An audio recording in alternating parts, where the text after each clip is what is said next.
Aujourd'hui, je vous parle des retraits de percevoir des loyers, des avis de retrait de percevoir des loyers.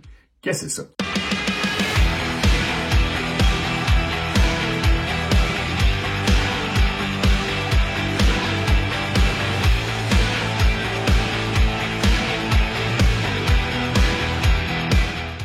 En fait, c'est un avis qui est publié encore là sur le registre foncier.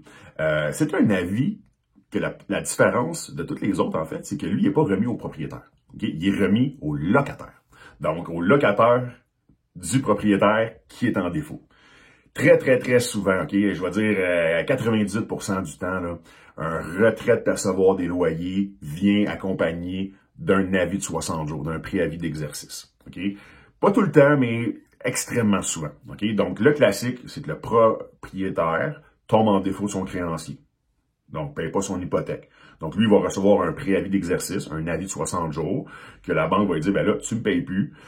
Donc, moi, je te demande un avis de 60 jours, tu dois régulariser ta situation. En même temps, la banque, pour se protéger, ou le créancier pour se protéger, puis pour s'assurer de la bonne voie des choses, ben, il va envoyer également un avis de retrait de percevoir des loyers au locataire. En gros, ce que ça dit, cet avis-là, c'est que ça dit qu'à partir de maintenant, tu ne donnes plus ton loyer au propriétaire. À partir de maintenant, tu vas me donner ton loyer directement à moi, la banque, l'institution bancaire. Okay? Comme je vous dis, 98% du temps vient avec un avis de 60 jours. Donc, c'est souvent des dossiers que je traite ensemble. Okay? Parce que j'ai les deux dossiers dans mon compte. Je reçois l'avis de 60 jours sur mon prospecteur, mais je reçois également le retrait de percevoir des loyers. Donc, j'associe les deux dossiers ensemble. Mais là, ce qui est intéressant là-dedans, mettez-vous à la place du propriétaire. Okay? Donc, lui, il tombe en défaut de paiement. On ne sait pas qu'est-ce qu'il faisait avec l'argent de ses loyers. Là. Clairement, il s'en servait pas pour payer son hypothèque, en tout cas, parce qu'il est en défaut de paiement avec son créancier. Fait que qu'est-ce qu'il faisait avec l'argent des loyers? Fait qu'on a souvent un allié, nous autres, quand on va voir le fameux locataire, puis on dit, ah, écoute, j'ai vu que tu avais reçu un avis de retrait de percevoir des loyers. Mais lui, il dit souvent, ce locataire-là, ouais, mais moi, je paye mon loyer, là. Moi, je le donne l'argent tous les premiers du mois à mon propriétaire. C'est pas de ma faute. Moi, tu es expulsé d'ici.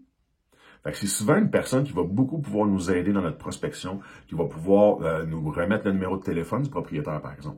Parce que c'est un autre enjeu, souvent dans les propriétés avec des locataires, ben, les propriétaires habitent pas tout le temps là. Donc, des fois, ça peut être un enjeu de retrouver la personne, mais avec un locataire qui paye bien son loyer, puis qui vient de recevoir un retrait de percevoir des loyers, je vous le dis, c'est une personne qu'il faut aller rencontrer parce qu'elle peut devenir notre allié dans le dossier.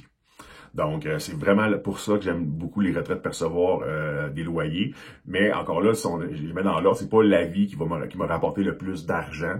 Je préfère les successions, je préfère les avis de 60 jours, les hypothèques légales.